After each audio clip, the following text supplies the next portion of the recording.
Rightio. Campbell's comments on loose lines, whatever it is. Troy Harley, Daniel Hibberd, and all the way from New Zealand, Cam Bray. Hello. Firstly, hello, Cam. G'day, boys. How are you? Yeah, good, mate. Good. Very well. You're in New Zealand, but we look like we're under a long white cloud. I don't know how that works. We're a little bit out of whack too. We're not quite in there. We're like we're all cuddled up into a little huddle. I might have to work. It'll be right. We'll just wing it as it goes. I just thought we'd do heavy breathing, or is that? It's the wind. It is very, very windy here. It's a beautiful day, so I thought I'd opt for the shade, but the wind's just picked up a little bit. Cam actually lives in the windy city, isn't it? Christchurch, isn't it the windy city or the rocky city? I'd be worse if you're Wellington, wouldn't you? Yeah, we're Wellington, yeah, but we're a shaky windy city. I did an interview with Joe Pace. He's only been to the NZB sales once. That was when the earthquake hit. He said he was the first bloke on a plane. He said they didn't sell the next door, so I was on the plane and I was out of there. He was like, he'd never been so scared in his life. He took off. So funnily enough, that very same sale, we used to have Jamie Quinlan used to come out and sell the horses with us, and he wouldn't come back in the building afterwards. He sat out, held it up in the car park. Couldn't handle it. They told me it was a little bit hairy and fairy, so it's all good. I got a message just come through Messenger. I don't know what that one is, but that's okay. So we are live someone sent me a text message, hey, check Messenger, so I get dodgy. I get a bit scared on those when it goes wrong. As long as it's not coming on your screen. It actually, I'll tell you who it is. I'm just making sure. Are we going live, Daniel? Well, I'm just having a look to make sure. That's okay. Yeah, look, we're live, so if anyone is out there and wants to get involved with the conversation, we're not really talking much tonight. We will touch on a few things. We've got a couple of things to cross off on, but not a lot. But it's just a bit of fun. Sort of a bit of a catch-up. No one does catch-ups these days, do they? Because of COVID, it's sort of all... Apparently there's some virus popping around here. Yeah, it's great. It's a bit of issues and that. But, Troy, you've had a change of jobs recently. We used to do this together, you and I, but we've had a change of jobs. Yeah, mate, yeah, we'll try and do something early next year, I guess, to try and do it. You have a change of jobs, no longer in charge here at Bendigo Grounds, doing a little bit of work on the side for Charlton and Troy and the team here, but trying to do a bit of media stuff and bring box rides back at some stage in January when we decide to settle back into that stuff. But no, I've got the EA role with Ground Clubs Australia now, which is quite good and been enjoyable the first month. And obviously we're off to Sale on Sunday for the Sale Cup, doing those country cups still on that. So we'll be doing that, and yeah, it's whatever else I can get to put food on the table. Not that I need it. We're going to get him to turn his audio down. I'm like, I can hear it coming somewhere, and it's not me. I was looking at Daniel, and I was hoping it wasn't you, Cam. You complain when I don't watch your show, and then you complain I got it on. Now, listen, we got Mo is actually watching. She says Merry Christmas, so Merry Christmas to you. And Alex Hurley is on.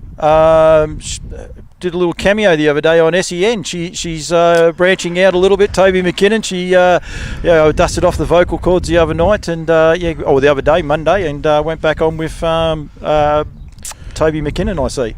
Yeah, I did hear that. I was actually in Mildura and heard that. I couldn't find RSN on the radio. Couldn't find the station, and I somehow managed to find SEN Track. And the first thing that I heard here on SEN Track was them bagging you because you can't talk. I thought this is the best radio station I've ever found. It was fantastic. We want everyone to get involved. Funny when you hear Troy talking about Charlton. One of our regulars that get on here is Charlton Harness Racing Club, and they'll be on at some stage. There's no worries there. And you say Charlton every time, I still just think of the town just up the road. It's very, very, very confusing. I think it's Eddie, the snooker player, but. Oh yeah, correct. I suppose Eddie Charlton as well. So yeah, didn't think too much of that either. But Daniel, how's your week been, mate? I have a greater appreciation of what drivers have been doing going up to Mildura after my trip up there on Monday. Trip up there on Sunday. I left at 2:00 Sunday afternoon, got up there at 7:30. Stayed the night, didn't do a great deal Monday, did a bit of a tour around the town and so forth, and then got out to the track at 4. Meeting started at 5:30, and then the last was at 11:05. Had a chat with the guys there at the club until about 12:30, and then drove back home Monday at 8:30 and got home at about 1:30. So it was a long trip, and I have a greater appreciation of what those drivers do, because they did it in a much shorter time span than what I did. And full credit to them. And it was a good night, great, good racing, and a good experience to get up there and call a meeting, and also to see the racing that they have up there. And it's a beautiful spot. It is a great spot to go. It is. You want me to start the violin now or not? was going to say, how many of the trainers got to stay in 4.5 star and a nice little breakfast in the morning and tour the town before they drove or prepared their horses? How many of them did that? Like, where's the greater appreciation? The Kiwis ready to throw some rubbish at you too. I meant the travel. I meant the travel, not the bloody everything else. Don't hold back, Cam. You're entitled to throw as much rubbish as you want at him. It's all good. I'll take it easy, I'll take it easy for now. I'll climb it up. Michelle Nisbet's actually sent me a message. I don't know if she's watching or not, but she's actually sent me. I put this one on last week, Troy. This is Michelle actually filming her horse, her daughter riding a horse around a show jumping course. I keep forgetting to actually get it up, Cam. It's not really ideal for this, but effectively she's standing there and she's videoed her face very, very well. The problem I have to edit out part of it because there's a couple of spots where the horse refuses and there's a couple of F-bombs get dropped and it's very, very, very funny, but it's one of those things. So I can't find what Michelle's telling me to look for, but that's okay. I won't worry too much. Plenty happening over the Christmas break. Basically, the greyhounds, Troy, you and I are going to be at sale, but there's been plenty happening all across the board with them, hasn't there? Yeah, there has. I mean, obviously we had the dual co-meeting, first post-COVID event here. Back on the 10th of December, seems a long time ago, but it actually wasn't, obviously. But yeah, the Sale Cup is on Sunday. The heats of the Silver Chief start tonight, the Group 1 Silver Chief for the Mile Grounds and the Meadows. The final of the Group 2, I believe soon to be Group 1 Laurels, are on Thursday night at Sandown. So there's plenty of big feature races happening. Of course, the Sales of Group 1, this is one of only 2 non-metropolitan Group 1s run in the country. The Dapto Megastar is the other one that was run a couple of weeks back, and it's the only Group 1 650 metre event in the country as well. So that's on Sunday. So plenty of big racing action. Just like everywhere, there used to be 2 days a year off, Christmas Day and Good Friday. Now it's just Christmas Day. After next year, racing Good Fridays. With the Boxing Day at Sale, I will be live streaming it. You will be hosting it. A little bit more organised than this. We do have lights and we have things going a little bit better. I've got to get back from the cricket yet, so I won't be too organised. No, I'll be organised. You might not be, and you might be a bit dishevelled, but that's a different story. Brooke Innes has got the toughest job ever to make sure she gets you and gets you there on time. There's no hassles there. But that's all good. They definitely keep trying things. I love that with the greyhounds. We keep saying it, banging it on and on and on. They keep trying different things. I had a meeting with Sandown the other day. They're trying different things. It's great the way they think. The Phoenix, I was going to call it the Everest, they tried a lot of different things, really, really well received. From an outsider, how was it like internally? Was it as good as what it looked? Yeah, I think so. Everything seemed to go very well. I think they had about 1,700 people there, which the crowd, the photos looked awesome. Disappointed, to be honest with you, but when you look at big bash games, only getting 10,000 at the moment, and I think the 2 days the cricket we went to was 35, but the last day there might have been 5,000. So people still aren't getting back to the events. I think the 1,700 people, a couple of weeks before Christmas at the Phoenix event was pretty good, but the whole concept, it was a bit. People are a bit sceptical to start with. I think you'll get a 50-50 take on it, whether you like it or don't like it. I think it's got the ability to be very, very good. One thing it did do is get people talking, whether it be negative or positive. The Phoenix was spoken about in circles that ground racing don't normally get spoken about in. Well, they liked it, loved it. It was on the tip of their tongue. It was in their minds. I know there's a few harness groups out there saying we need a slot race now as well. There is one. There is one? Yep. There's one, because there was hoped to be one, then it wasn't going to be one. But so it created great interest, and obviously it was very interesting to see the way the promotion was in terms of the opposite corporates, if you like, the betting agencies and wagering operators. Some celebrated very well, some of them acted a little differently, but spoiled brats. It was pretty good to see the win. I mean, the training effort of Kel Greeno to get She's Fast to hit the scene running with sensational performance and restrictive wins, and then looked a little bit out of sorts once it came up for Group 1 racing. And don't get me wrong, the Phoenix field, while it did have the best dog in the country in it, it was far from a Group 1 race. There was 2 or 3 or 4 grounds there that are genuine Grade 5 grounds, but you still had to do it on the night, still had to do it for 750 grand of the winner. It was a pretty big race. Yeah, well, She's Fast took it out, and Cam, I'll throw to you very shortly. Nellie Melbourne, Merry Christmas to you as well, and everyone else that tunes in. That's half the idea of it. Phil Crack, Phil was listening to SEN too. I noticed that he gave Alex Early a bit of love the other day too, so I'll get a bite back from him. It was spoken to me about was the scenes. Yes. Both leading up to it and then directly after it. And the person who told me said it was like going back in the day 20 years ago, and then they corrected themselves and they said, actually, no, I don't think I've ever seen scenes like that where people were just jumping and legitimately happy. Although they won a lot of money, they were legitimately just happy for the experience.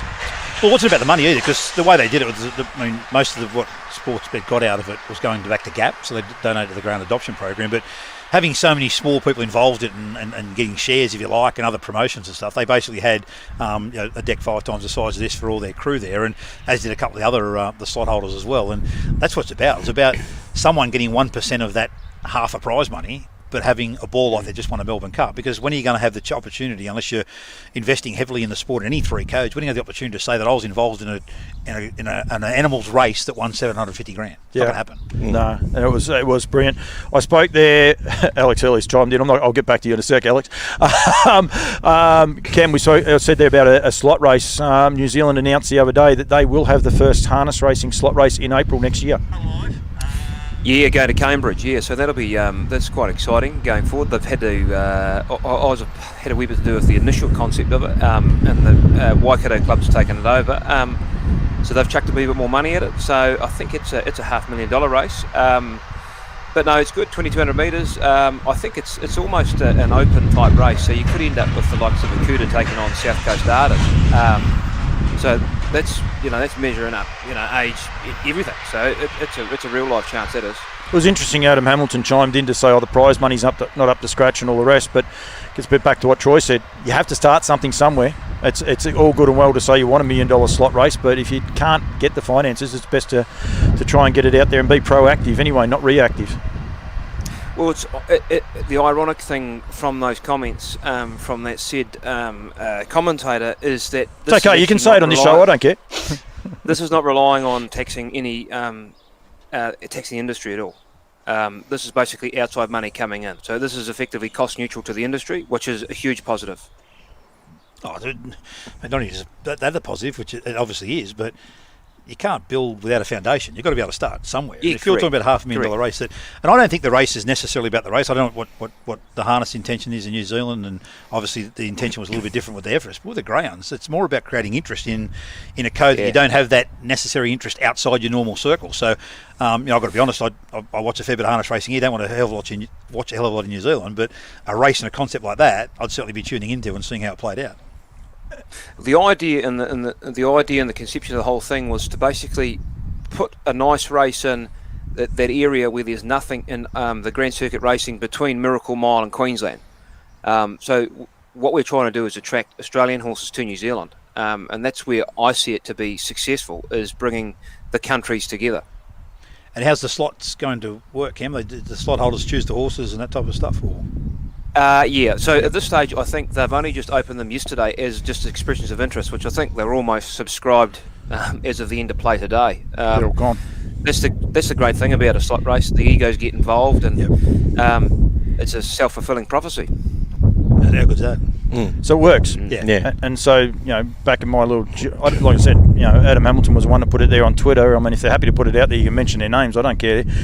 He's happy to have a crack at them about the stake money, yet he's already talking about it, and it's created, so it's actually doing its job. So in 2 years' time, 3 years' time, when it's the richest harness race in New Zealand by that far, he might want to retract that statement. I think you've got to be able to be positive about people trying things. So that's the thing, it's about the talk to start with. It's like the Everest started off as an elitist race, now everyone wants to go. Everyone wants to be involved. Yeah, they don't care who owns the slot, don't care what horses win it, they want to be there. Exactly. And you said there before, a heap of little people owned it. 100%. Yeah. Yep. So all of a sudden it's a elitist race, and yet common folks have won it because they're all a part of sports bet. Yep.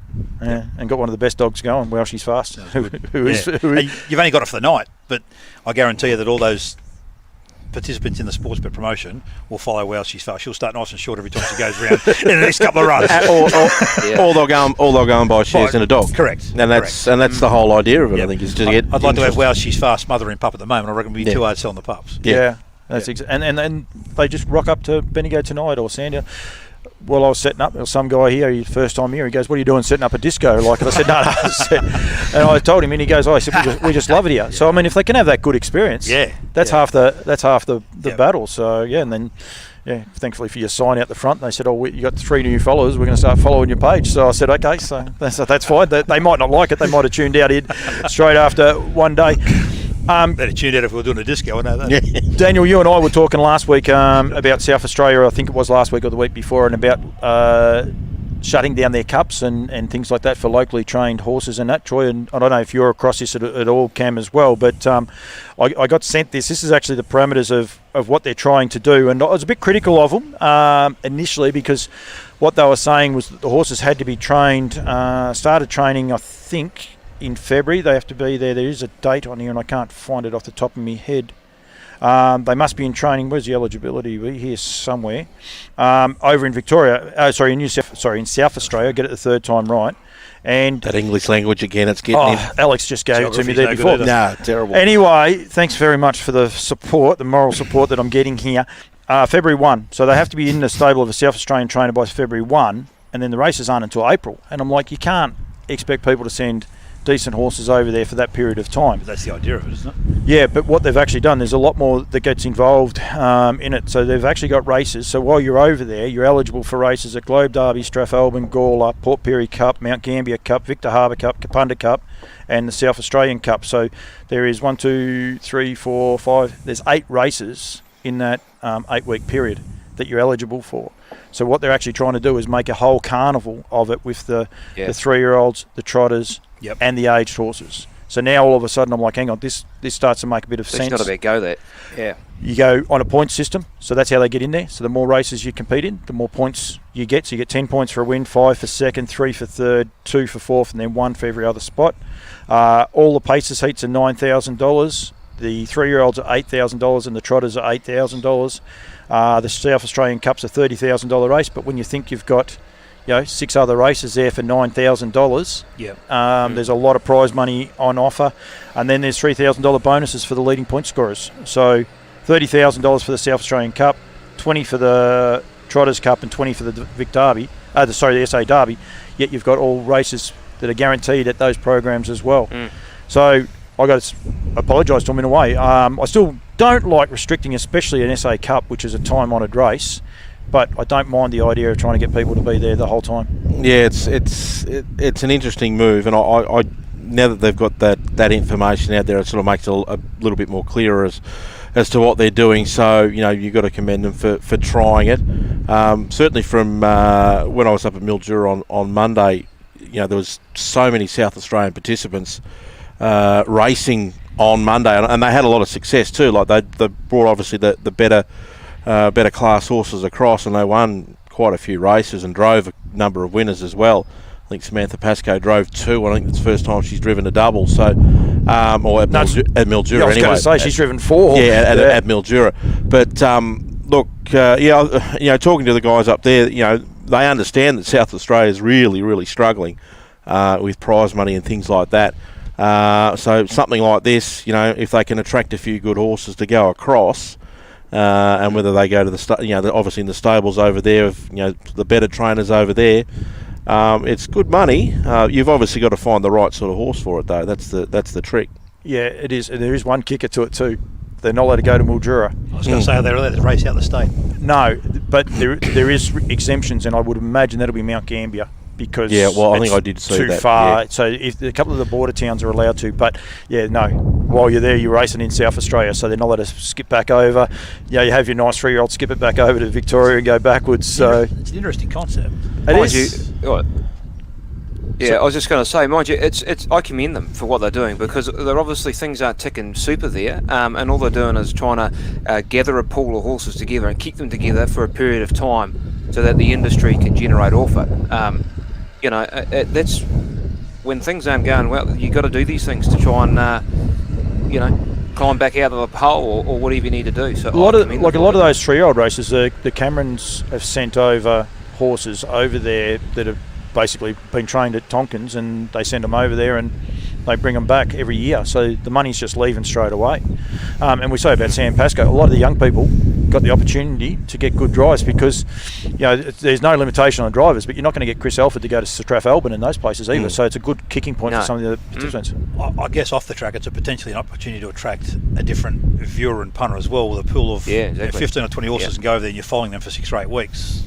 You're not looking for them to go to Mildura, you're looking for them to go to Globe Derby, wherever. And you'll be able to follow the form. From a punter's point of view, you can follow the form as well. Yeah. So it was a little bit of a different one that I don't mind it too much at all. Now, Adrian Scott's on. Hello, Scotty. He just called in then. But she's probably driven plenty of doubles at Mildura. Scotty, can you tell us how many doubles she's driven at Mildura, mate? So Scott Pascoe, he's watching. He looks after his daughter. Don't you worry about it. Someone told me that on Monday, so they've put me right under the bus then. Don't worry about that. It's easy to get into trouble on this show. I don't know if you know about that. You can say the odd thing every now and then, and they get upset. So Alex Hurley has come in to sort of say, to be fair, she's trying to, park the bus a little bit and reverse it a bit if she can. I may have mentioned you slaughter the English language. I'd take offence to that. My English teacher, who I failed 3 times, would take offence to that. I think I do pretty good English, don't I? Your teacher made a career change after that. You've done good. And You've done good, Paul. You like that, did you, Cam? At least you picked it up. These two did it. Very well educated. But the other one she did say is Lee Sutton isn't watching tonight because he's too busy winning semi-finals with Rappel. And well done, Lee Sutton. Congratulations. So $71 on the fix for repelling. Yeah, it hasn't been hard to find the line for a little while too, so that's that's good. So yeah, so that's all right. First Mildura double, so you're fine, mate. It's all right, Scotty. We'll let him into South Australia now. Don't you worry about that. We'll let him back into South Australia. But we've got plenty of people watching. Adam Wilkinson's there watching as well. So yearling sales are coming up. Cam, we've got heaps going on that side as well, haven't we? Oh yeah, no, she's all starting to heat up. Yeah, so we'll start looking at a wee few horses here now, and just most of the horses go out over Christmas over here, so we'll tear back into it that first week back, and we've got tours and bloody parades and everything on the go all through January. No Mexicans though, you won't have any Aussies over there? No, you can't even have Kiwis come back till mid-February now. She's shut the borders pretty hard now, so yeah. Which is disappointing, isn't it? Oh, it's gutting really. It's, not so we don't rely on it like the thoroughbreds do, but like it's a big blow for us for the thoroughbred sale, huge blow. The thoroughbred's got an interesting time with the sales. I mean, it's potential that everyone's going to be locked out of Queensland as well very soon with the Magic Millions, and then I was assuming Karaka's still at this time of the year. So. No, it's been bumped back. We've gone to March. We went to March hoping we'd get the border open, and then she slammed it shut on our face. So. And it's not even that, isn't it? Auctioneers all of a sudden. So a couple of the Magic Millions auctioneers. Yeah, well, see, they got issues there. They use Grant Burns from WA. You can't get in and out of bloody WA at the minute.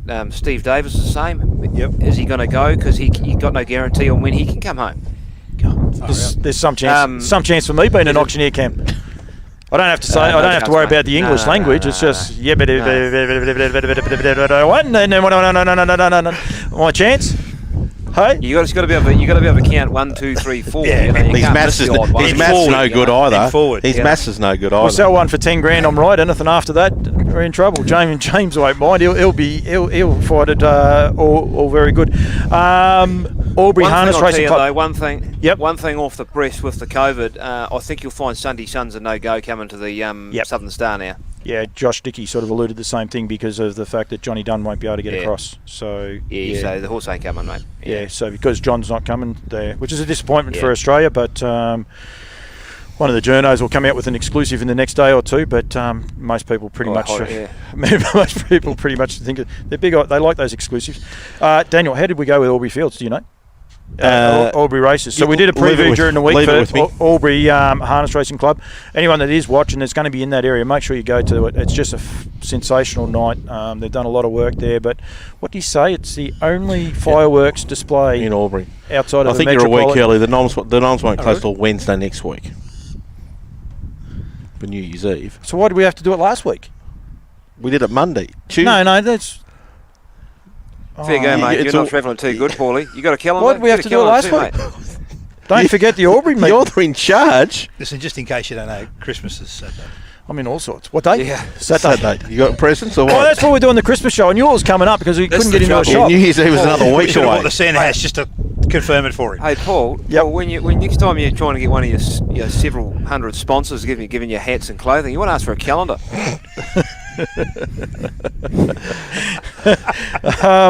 Thank you very, very, very much. Kylie Linsel's laughing at us on as one of her. I can't either. It's a very, very serious conversation. Kayleen, can I ask you a very good question? Troy's daughter's on the side. She doesn't like the camera. She might eventually get in. Actually, you can actually see her arms just there above the barrow stock. Now they're gone. But in my car, there's a little piece of paper. Would you be able to just quickly grab that? Because I've got to make sure I mention it. It's on the front seat of my car. So It's the way he gets paid. You better go and get it. just The there was some other stuff there. Just That leave the cash. Had to leave get- the cash on the seat. Listen, you guys. I thought it was quite funny. She was happily talking earlier on until Cam popped up on the screen and she just absolutely crapped herself. Bolted. Cam will take offence to that, but and then I said he was from New Zealand. Cam's given her a run on description, and she wasn't keen at all. It's funny. Scarpa, she wasn't keen to hear about New Zealand. She's getting closer. She's actually got the whole arm and body in just then. She didn't realise that. Now she's got it again. She'll be on before Christmas because she doesn't mind it. Bort Harness Racing Club. I got to promote Bort because it's a one I'm emceeing, so I have to do that anyway, which is unlike me. Which is on the 2nd of January. That's the reason why, because I think noms don't close until about the Wednesday. Wednesday the 29th, same as Albury. Okay, very good. And short turnaround. Listen to you go. There's a good Professional. That's professional. local vocalist, musician in Alyssa Lanyon. She'll be performing there. They're not giving away. John Campbell says to me, we're not going to give away a free trip to the Gold Coast because... You might not get there. yeah, so it's actually a Big Four voucher. So at one of the local caravan parks, just in case that people can't get across the border and anything along those lines. So they're getting Safer that. option. But there is plenty going on. Bookmakers, everything. Just make sure you're double vaxxed. Of course, those rules are pretty much across the board here for harness racing. But yeah, and don't be stay at the Northern Oasis Caravan Park. It's well worth staying there. Tim and Wendy do a great job, I must say. So they're doing plenty of things. Make sure you keep that one on the radar. That's for sure. The Bort Harness Racing Club. We got Philip Wood on there. Philip, I hope you heard me before about the South Australia. We got all that part sorted out. I'm gonna run in my car. You guys can just wax lyrically. Daniel, what have you got on for the rest of the week? I've got one more meeting here on Friday. I've got the dog. Unbelievable. Friday dogs. He's a real professional, isn't he? Oh, he's elite, absolute elite. Oh, and he's locked the keys in the car. No. He's just realised it's Christmas and they're the bill payers on tipping his to mention. Greyhounds here on Christmas Eve, so might be an opportunity for me to go to the shops over here and do a few sneaky things over here. Another town tour, just like the trainers and drivers do? Yeah, that's right. Yeah. There is. Did you see give me cheek when I was left? Or No. No, we just padded. We padded waiting for our leader to come back. Leading Harness Racing Club. What's our meetings like? Because it was Christmas Eve, isn't it? It was a big one. That bus has just backed over me again. It wasn't going too bad. Now, Cam, did you watch Cover of Darkness? I was actually going to bring this up last night. Yeah. Go and watch the last race Unreal, replay. eh? But if you're on social media, get onto the Twitter account or the Facebook account of Harness Racing Victoria and check that out as well, because it's quite comical, that horse. He's a bit of a... His character. Yeah, he is a bit of a character, and must say hats off to Anthony Crosland. When we used to do, Cam, we started this show, myself and Troy, they come up every now and then across the memories. They had a very bad show with Brendan Baker. It was a good show, just a little bit. It was very, very risky and the like. But we had Anthony Crosland on very early. He came on a couple of times and he was very, very proactive. But brilliant drive last night. I forgot his name. Its name just left me. Rules don't apply. Rules don't apply. Yeah, good aggressive drive to beat Cover of Darkness with the sires. But look at you two go. The form student. Leighton, how are we going at Leighton? Yeah, I got the fields up. Yeah, I got the fields Is up. it a good meeting for them? It is a good meeting. Yeah, they've got they've got the heats of their the Golden Apple Superstore. I think it's for the 50s. Not the hot. It used to be the old CO series, I think it was. Yep. And they've got obviously the Breeders' Plate, the final. Sugar Apple drew 1, which is the good horse we talked about out of. Do you know where it's bred Cam at all? I at a guess, I'd say Woodlands. Oh, good guess, mate. Very, very well done. Out of by Sweet Lou out of Madison's Delight, which makes it Cam. I'll throw him under the bus. Madison's Delight. A full to American dealer. It's dead TV. It's okay. I'll cover for you. It's fine. I was going to say very well bred. But Yeah. so it's drawn the 1. Mr. Raya, who's obviously had the boom on it for Ray Walker's drawn 3. National News, the other heat winner for Craig and Abby Turnbull's drawn barrier 5. So that's the final at 9:07 on Boxing Night. The gentleman in that, Mick Boots, was in the industry a long time ago, and now he's come back in. He's come back in a big way. Yep. First two, well, he won both heats last week. They're probably going to say Both first. horses. He owns them both. He's come back a big way. Yeah, and buys his horses at all sales. I think he purchased at yours last year, Cam. So he's having a red hot crack. I think he's from Riverina, and I believe he drives trucks or something. Oh, he's a good bloke then. Yeah, but he does a good job. I went to the Riverina, Cam. Did you see that during my Facebook page the other day? Oh, Jesus, yeah, with half dozen phone calls. Goodness gracious. Beautiful part of the world, and I must say well done everyone there for their hospitality. It was very, very good. I really appreciate it. Well worth going and seeing the new Wagga track. Where's the greyhound track? They got a greyhound track there as well, and I couldn't find it. Yeah, It's in town. I think it's still the showground. Yeah, it's still old trot track was. Where the old trot, yeah, exactly. Okay, it's a big town, isn't it? You can get lost in it. And I didn't realise it was. I found the thoroughbred track about 5 times. I'm like, what am I doing here? And I was like, have to keep going around. I'm Because like, it's basically built around it. you just keep going to that. But I couldn't find the greyhound track. But the greyhounds were on that night as well. You were talking to me for 3/4 of an hour trying to find a newsagent. Yeah, didn't find one either. Just for they had an office work, so I was pretty happy with that. I didn't have yeah, this is good. This is good TV. And the other one I want to give a bit of a rap to. I went and saw a mate of mine last night. He's not experiencing the best of health, so give him a shout out, Roddy Case. But he's good mates with Kieran Isles, the very random Kieran Isles. Now, I didn't know he'd never owned a horse, so we said, "Oh, we'll put him in a horse." So we put him in Kieran.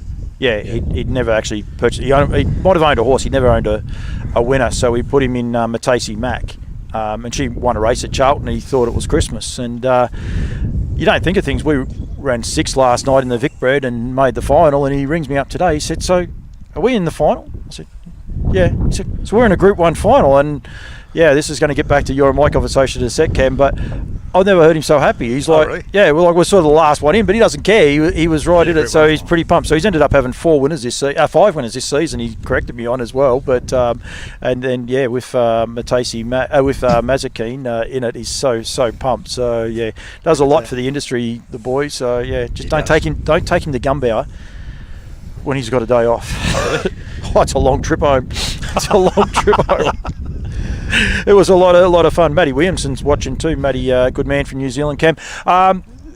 This would be interesting what both these guys say, Cam, but I know you're very, very happy with the rejigging of the Group 1 status over here in Australia.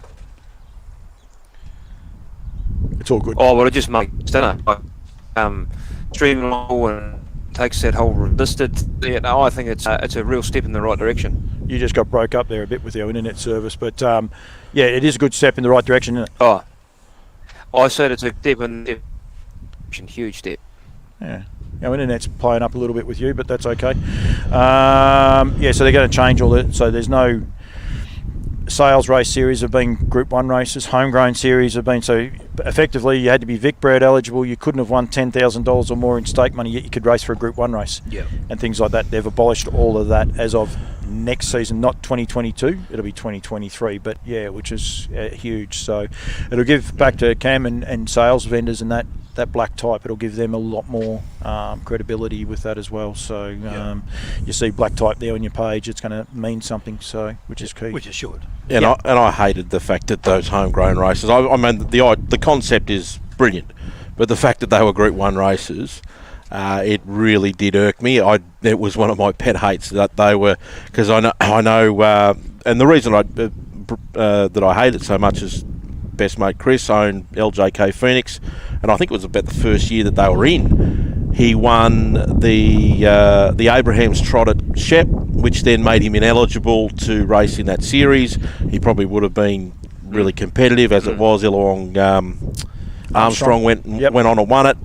LJK went on to win all the good 2-year-old races that year, but it was still, he couldn't go in the race because he'd won one race.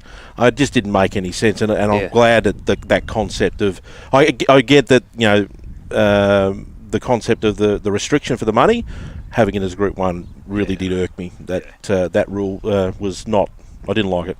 I don't like correcting you, but that year it was actually a Group 2. I think it was. We had Son of a Trump. But even and that was even stupider. Yeah. The next year, so the horses, it was about the last 2 weeks of the season, they had excess money left over. So they made this race and they called it the Homegrown, which is great. And so it was for Vic-bred horses, horses that won Vic-bred races and everything else like that. So that part of it was really, really good.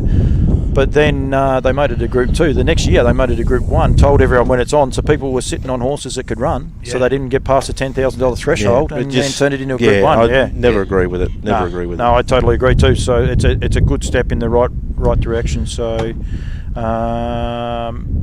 You can't have conditioned Group 1s. It's just No, a joke. that's exactly right. Exactly right. Just Alex, a joke. There's a whole reason why they put a condition in to keep horses out. That's a joke. You know, you can't have that. No. Alex Hurley's made 2 Group 1 finals this season, so congratulations. It does mean a lot too. Like you don't think a lot. I must say, 2 of the biggest thrills we've had is a second and a third in a Group 1. So Lucinda Mack and Miss Streaman. You know, Actually, the Vic Breds. Both those were the Vic Breds. Yeah. So if we run second with Mazikeen, we'll be very, very happy. But it was just good talking to Kieran and just enjoying it. All right, I reckon that'll just about do us, my New Zealand friend. Anything else for you, mate? No, mate. No, we just basically we go wall-to-wall grass track racing as of Boxing Day. How big is it over there? There was a TAB thing. I saw a TAB thing the other day. This will blow you. It's second almost to except for the major carnivals, isn't it, over there for for TAB turnover? Oh shit, yeah. They're like we had Rangiora on the grass last Sunday or whatever it was. I think they turned over like $1.5 million and literally racing 40s to 50s. You know, rating 40 to 50s, and we'll just knock out bloody on the grass. We'll knock out meeting after meeting of that over the next week period. Is it just because it's a point of difference, or what are they putting the popularity down to?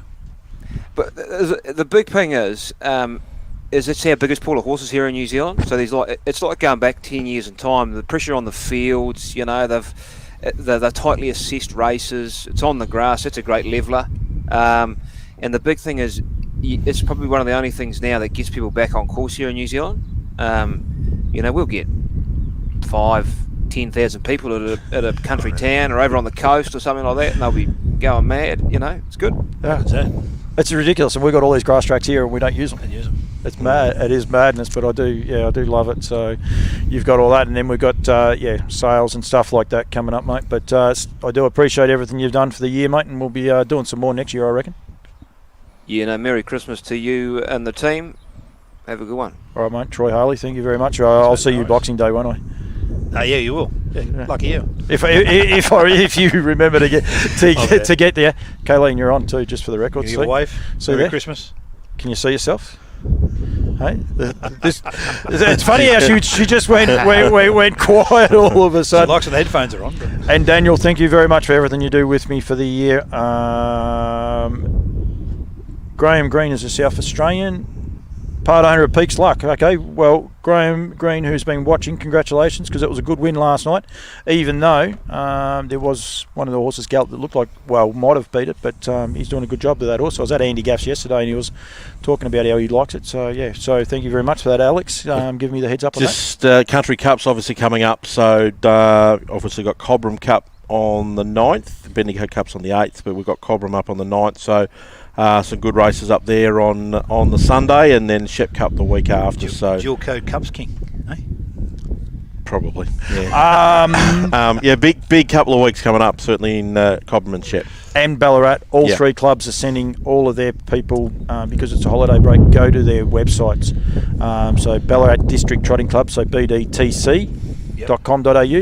BHRC. So what's this, 7th of the 8th. It's a Saturday night. Last year it was on a Friday. They've actually moved it to a Saturday now. And what's Shep's website? Shepparton HRC, I think it is. Yeah, it is a funny one, isn't it? It's not the S. It's got the Shepparton Harness. Right. But go there to book all your tickets, especially over the school holidays, because people won't be in the office. There'll be a lot of people out of the office. And is Kayleen going to talk to us now or not? You got to say Merry Christmas to everyone. You got to look at the camera. She's so tempted. What about you say Merry Christmas to the Kiwi? How many Kiwis are you going to wish Merry Christmas to? None. I expected to say that. Anzac spirit. I expected to say that to Poms and Ashes too, but could be swimming over there. How'd you go, Cam? No love there, mate. Oh, once upon a time they used to call us the Anzacs. What's the go here? All right, she's hungry. We got to let her go. I'm going to let you go. I'm going to say thank you to everyone that tunes in, everyone that contributes. I think it's just a bit of fun. There's no scripting. There's nothing done, and I appreciate it. We'll be back next year. We won't be back between Christmas and New Year. I'm going to have one easy week if I can, but we'll be back after that. So thank you to everyone else that's joined me. Thank you guys for being out here in a bit of a windy, coldish Bendigo night that we should have set up in the sun. Whose idea was it to set up in the shade? Now she's talking. Thank you, everyone, for joining us.